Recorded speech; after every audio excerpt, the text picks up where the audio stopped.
Bonsoir et bienvenue dans votre journal sur TV Vendée. Nous sommes le vendredi 5 avril, voici les titres. Le soleil se fait rare depuis 6 mois et ce manque de lumière peut peser sur le moral.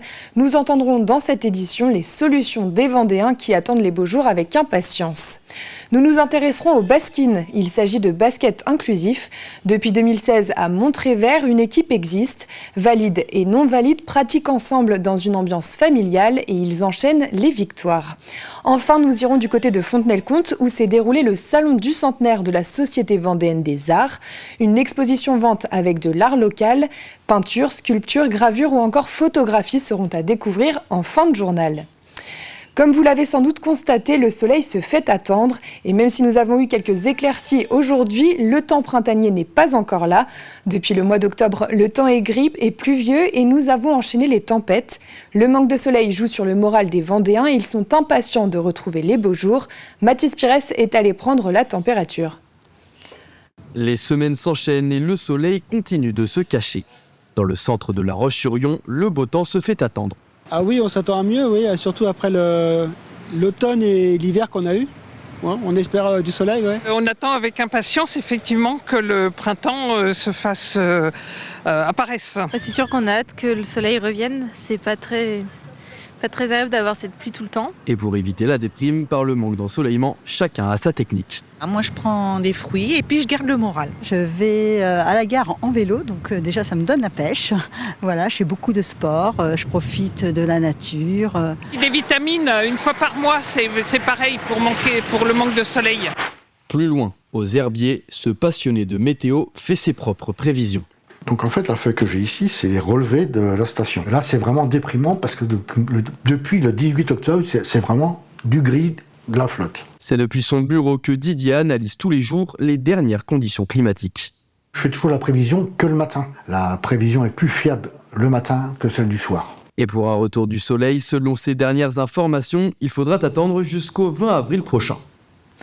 Connaissez-vous Codilab ? C'est une société du groupe italien Biopharma et elle est spécialisée dans la production de compléments alimentaires. Depuis 2002, Codilab est basée à l'Herbergement, mais comme la société s'agrandit, de nouveaux locaux sont en construction à Montaigu-Vendée et la première pierre a été posée hier. Ils devraient voir le jour l'année prochaine. Une plus grosse usine pour répondre aux besoins du marché. L'usine sera dimensionnée pour accueillir 150 personnes et elle pourrait s'agrandir encore. Le marché italien du complément alimentaire, lui, est 2 fois plus gros que le marché français. Et donc, le marché italien est plus mature, les acteurs sont plus gros, plus importants. Et il y a vraiment une volonté de la part du groupe italien de venir en France, qui est un marché en pleine croissance et en plein développement. D'où l'intérêt, en fait, de prévoir cette croissance et d'investir dès maintenant pour faire en sorte de pouvoir accompagner le marché, accompagner nos partenaires et être le vrai partenaire industriel de ces derniers. On ouvre une page de sport avec la bicentenaire qui aura lieu ce week-end. C'est la 21e édition de cette course à pied à La Roche-sur-Yon. Au programme, samedi, marche et course disco sur 5 km 5. Les participants pourront traverser la ville en passant par les principaux monuments. Dimanche, de la marche avec plusieurs parcours allant de 3 à 18 km. Et côté course, 3 pour les enfants et la grande course de 10 km. Vous avez jusqu'à demain 15h pour vous inscrire sur le site de la ville. On a déjà plus de 3000 participants, c'est presque plus de 500 par rapport à l'année dernière. Alors souvent dans ce genre de course, on attend un petit peu la météo, mais je sens que sur la fin de semaine, ça va plutôt être bon la météo, donc n'hésitez pas à vous inscrire. Et c'est vrai que là, on peut marcher avec des parcours qui font plus de 15 km, mais on peut aussi marcher sur des parcours qui font 7 km. Et puis après, effectivement, les courses des enfants dès le matin et la course élite, qu'on va appeler élite, où c'est 10 km. Et là, effectivement, il faut un petit peu d'entraînement, mais vous pouvez encore vous inscrire, c'est gratuit et c'est jusqu'à samedi 15h. Et sur la ligne de départ, vous pourrez peut-être apercevoir nos journalistes sportifs Aurélien Huard et Alexandre Lenaour. Découvrons à présent le basket inclusif, appelé aussi baskin. Né en Italie, ce sport est arrivé en France en 2011 grâce à une association nantaise. Et en Vendée, à Montrévert plus précisément, le Smash, un club de basket, propose du baskin depuis 2016. Et depuis, ils enchaînent les victoires. En Coupe d'Europe, l'année dernière, ils ont terminé 2e et notre journaliste Alix Lanos a assisté à leur entraînement hebdomadaire du samedi. Sur le parquet, peu importe le niveau, tous jouent ensemble. C'est le principe même du baskin, entendez basket inclusif. Personnes valides et en situation de handicap jouent tous dans la même équipe. Ça fonctionne parce que chaque personne va avoir un numéro qui va de 1 à 5, on appelle ça des rôles, selon leur capacité motrice et mentale. Donc par exemple, le numéro 1, ça va être un joueur en situation de handicap qui ne peut pas se déplacer tout seul. Et le numéro 5, ça va être l'expert en basket. Et tout ça, ça fonctionne aussi parce qu'il y a une règle au niveau de la défense. On n'a pas le droit de défendre sur un numéro qui est en dessous de soi. Autre différence avec le basket, 4 paniers au lieu de 2. Des paniers latéraux, plus bas pour les rôles 1 et 2. Lucas, 12 ans, rôle 2, s'entraîne avec Damien, numéro 5. Fais tes 2 dribbles, Lucas. Vas-y, Lucas, occupe-toi pas des autres. Damien est arrivé au baskin au départ juste pour donner un coup de main. Il n'est plus jamais parti.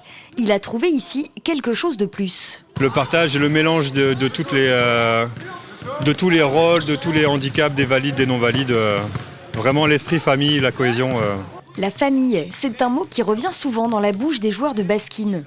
Il faut dire que l'entraide permanente entre ces joueurs crée un lien et un esprit de groupe très fort qui pousse tout le monde à se dépasser. Maintenant, je me rends compte que je peux faire beaucoup de progrès. Je suis content de moi et puis mes coachs aussi sont contents de moi aussi, que je fais beaucoup de progrès. Et aussi, j'arbitre aussi des matchs de baskin. Moi, je suis opérée des genoux, des jambes, des bras, des mains. Et quand je joue au baskin, je ne pense plus du tout à ça. Je vais vraiment au-delà de mon handicap. Ah, j'adore ça, moi. J'adore. Et le Smash Baskin n'est pas qu'un club où l'ambiance est au beau fixe, les performances sont également au rendez-vous. Premier du championnat régional, le club a terminé à la 2e place de la Coupe d'Europe en Italie l'année dernière. Culture à présent, la Société vendéenne des arts a organisé son salon du centenaire du 29 mars au 3 avril à Fontenay-le-Comte. C'est une association qui a été créée en 1922 et qui abrite depuis les années 1980 une école d'art et organise régulièrement des expositions. Les univers différents des artistes locaux étaient à découvrir sous différentes formes. Regardez ce reportage de Grégoire de Châtillon. Environ 300 œuvres sont exposées pour ce salon du centenaire. Sur place, de la diversité de toutes les manières, la Société vendéenne des arts a été créée en 1922 à Fontenay-le-Comte. Une vingtaine d'artistes amateurs s'est réunie pour ces 5 jours d'exposition. C'est le cas de Philippa Cazel, ici à droite. Cette professeure d'anglais, habitante de Fontenay-le-Comte depuis 3 ans, est passionnée par la photo et les voyages. Je dirais que ce sont des photos qui ont été prises sur le vif, des instants que j'ai saisis dans des moments que j'ai sentis opportuns. J'avais toujours l'appareil à portée de main, voire sur l'œil, et puis il y a des scènes qui se présentent à moi. Comme cette scène plus calme, à la fois sauvage et connectée, la photo a été prise à 3000 mètres d'altitude dans le désert de Tupiza, en Bolivie. Entre la Bolivie, Cuba, Panama et l'Italie, Philippa Cazel utilise le noir et blanc sans réfléchir. J'aime beaucoup la photographie en noir et blanc depuis le début. J'apprécie la photographie couleur, mais c'est le noir et blanc qui me parle et avec lequel je m'exprime. J'ai expérimenté de la couleur sur les mêmes thématiques et les mêmes sujets, et ce sont les photos en noir et blanc que j'ai gardées, que j'ai sélectionnées sans même vraiment y réfléchir en fait. Un peu plus loin sur ce stand, ces petits personnages suscitent la curiosité. C'est une famille de petits peuples, petits êtres, gnomes. J'espère aller vers une manière d'abstraction, de simplification, ce auquel je ne suis pas du tout arrivée, mais qu'à ça tienne. Et je me suis bien amusée. Sculpture, peinture, photographie, la Société vendéenne des arts s'est donnée comme mission de mélanger les créations contemporaines depuis maintenant plus d'1 siècle. Culture toujours avec Vouvant, village des peintres qui commence sa saison. L'association a dévoilé sa programmation avec 14 manifestations, des expositions, des rencontres mais aussi des salons. Ces animations vont prendre place dans le village jusqu'à la fin septembre. L'objectif est de promouvoir l'art contemporain et d'encourager les artistes à se faire connaître. Le coup d'envoi sera donné dès demain. Une quinzaine d'artisans seront dans la nef Théodelin et dans les ateliers de Vouvant. Ce sera la première participation de l'association aux Journées européennes des métiers d'art. Pour cette nouvelle édition 2024, nous avons souhaité, ensemble avec le bureau et les membres du CA, remettre les fondamentaux de VVP, c'est-à-dire peintre chez l'habitant et peintre dans la rue. Donc il y aura 2 événements de peintre dans la rue, un en participation avec une autre association, le comité des fêtes, et un peintre dans la rue qui sera là pour un peu clore vraiment la saison estivale fin août, et un gros week-end au mois de juin, les 15 et 16 juin. Donc bien évidemment, Vouvant Village de Peintres, donc artistes peintres, mais nous invitons cette année la sculpture, puisque nous aurons un premier salon sur la sculpture au mois de septembre. Et on termine cette édition avec les images de ce tout nouveau clip, La danse de la brioche. C'est sorti ce midi et c'est signé Théo Lavabo et le Festival de Poupées.